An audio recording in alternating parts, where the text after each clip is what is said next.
Although this phone looks and feels cheap, it indeed is for what it hides inside.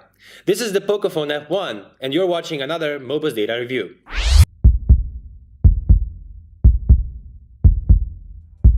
Poco is Xiaomi's sub-brand which recently released their first phone, Pocophone F1, and today we will have it tested. Just to put it out there immediately, not too much attention was paid to its design. It is made of plastic and it is not waterproof. There's a version of this device which is made of Kevlar, but you'll have to pay extra for it. This phone doesn't focus on the looks, but rather on performances and hardware components. It is powered by best available chipset with water cooling, infrared face unlock sensor, huge battery, stereo speakers and so on, but more on that a bit later. Inside the beautiful black box next to the phone itself, we can find user manuals, SIM tray tool, protective TPU case, USB Type-C cable and a charging adapter.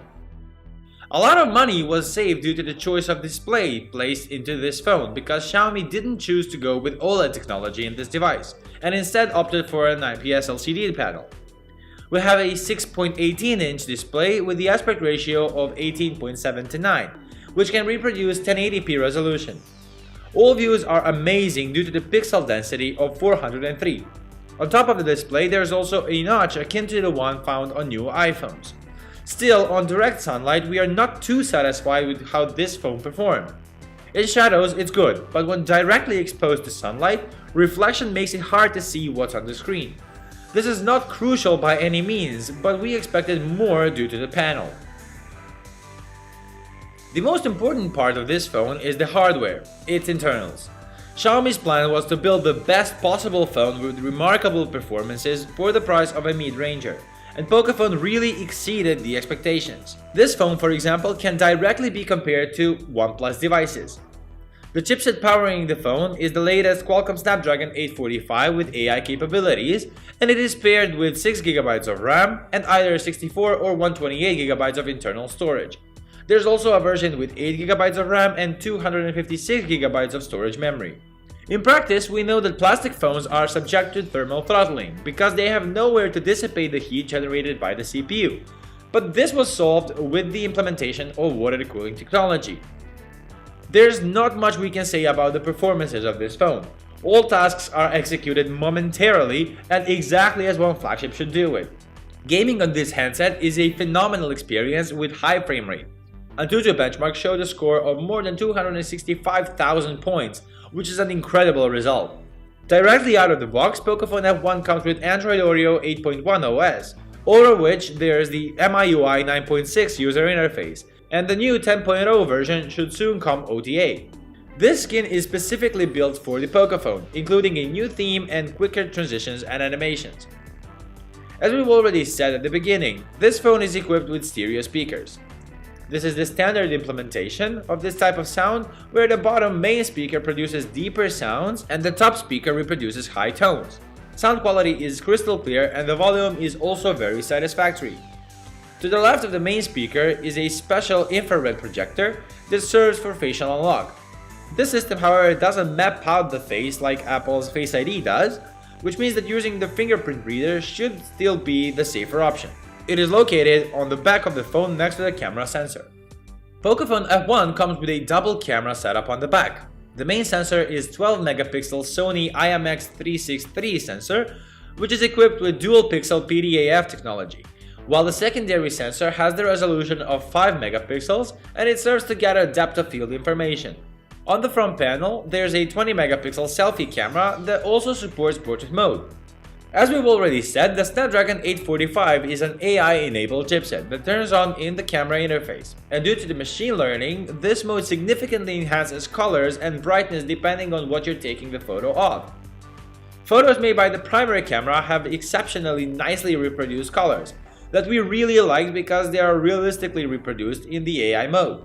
Oversaturation and unrealistic colors are not uncommon with most brands, but we honestly like the scenes as they really are, and we think that's the way they should turn out in photos as well. In daylight, they have plenty of details and they are maximally sharp. There's no noise in shadows, and the HDR mode does an amazing job fixing overexposed parts of the photo. The portrait mode also works well, because even when we zoom in, it's hard to notice any manipulation around the edges of the subject. When it comes to nighttime photos, here the photos are only average. You can see what's in the photo, but a lot of details gets lost when zooming in. Selfies are also very good thanks to the great sensor, but the lack of autofocus is its main disability. It is stated that this camera has big 1.8 nanometer pixels, which should bring excellent results in low light conditions, but in reality we have 4 adjacent pixels combined into one. So in fact, this is a huge marketing trick. Videos are captured in maximum 4K resolution at 30 FPS, and electronic image stabilization is supported. 1080p videos are much better stabilized, and just as the 4K videos, they don't lack details and nice colors. Poco really captures excellent videos.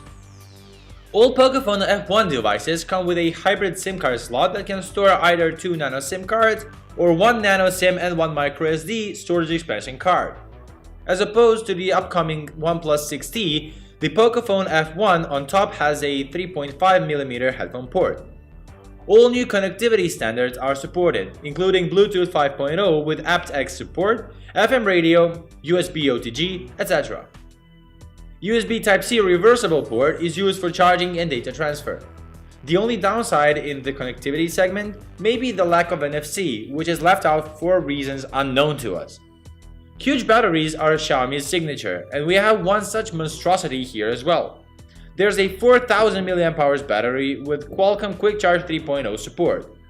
In around 30 minutes, the phone charges up to 37%, while a full charge takes around 1 hour and 50 minutes. These are very good results taking into account this device's autonomy. Low screen resolution and a 10 nanometer chipset perform amazingly together. Pocophone F1 can last a whole day of medium to high demanding use, gaming, recording videos and photos, or watching YouTube videos, with around 7 hours and 40 minutes of screen on time. If you're thinking about giving this phone a go, think no more. Every user who chooses this device will have their expectations met no matter what they ask for, whether it be excellent performances, battery, cameras, or display. The price of the F1 is once again a bargain compared to what you get for it. The cheapest phone that sports a Snapdragon 845 chipset will set you back around €300 or even less. Definitely one of the best phones this year. Kudos to Xiaomi once again. How do you like the Pocophone F1? We'd like to hear your opinion in the comment section below. If you have any suggestions or you would like any other devices being reviewed, let us know either here or on our Facebook page.